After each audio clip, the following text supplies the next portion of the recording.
আমি এম রশিদুজ্জামান মিল্লাত সশ্রদ্ধ চিত্তে শপথ বা দৃঢ়ভাবে ঘোষণা করিতেছি যে আমি আইন অনুযায়ী সরকারের মন্ত্রী পদের কর্তব্য বিশ্বস্ততার সহিত পালন করিব। আমি বাংলাদেশের প্রতি অকৃত্রিম বিশ্বাস ও আনুগত্য পোষণ করিব। আমি সংবিধানের রক্ষণ সমর্থন ও নিরাপত্তা বিধান করিব। আমি ভীতি বা অনুগ্রহ অনুরাগ বা বিরাগের বশবর্তী না হইয়া সকলের প্রতি আইন অনুযায়ী যথাবিহিত আচরণ করিব। এবার নবযুক্ত মাননীয় মন্ত্রীগণকে গোপনতা শপথ পাঠ পরিচালনা করার জন্য মহামান্য রাষ্ট্রপতিকে বিনীত অনুরোধ জানাচ্ছি। আমি সশ্রদ্ধ চিত্তে শপথ বা ঘোষণা দৃঢ়ভাবে ঘোষণা করিতেছি সরকারের মন্ত্রী রূপে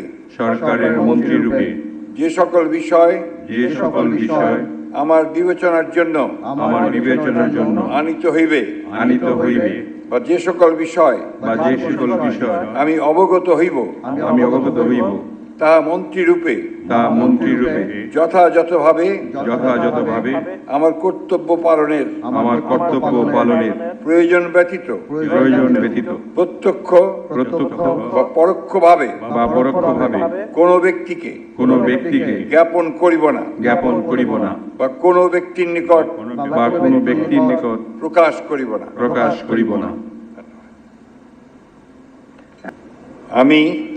আমি মোহাম্মদ শামীম কায়সার সশ্রদ্ধ চিত্তে শপথ বা দৃঢ়ভাবে ঘোষণা করিতেছি যে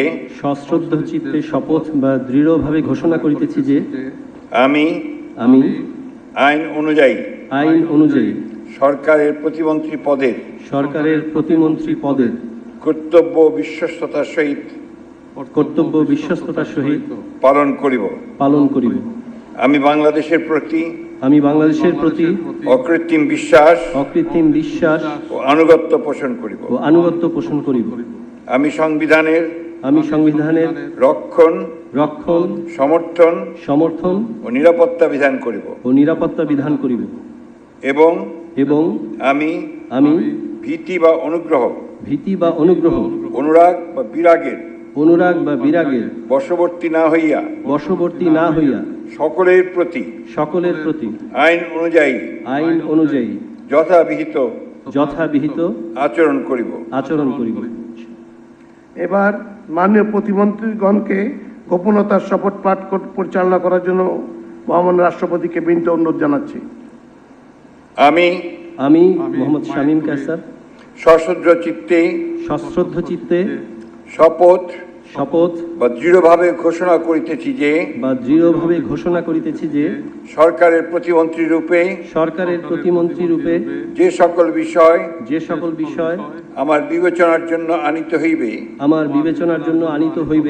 বা যে সকল বিষয় আমি অবগত হইব তাহা প্রতিমন্ত্রী রূপে যথাযথভাবে আমার কর্তব্য পালনের প্রয়োজন ব্যতীত প্রত্যক্ষ বা পরোক্ষভাবে কোনো ব্যক্তিকে জ্ঞাপন করিব না বা কোনো ব্যক্তির নিকট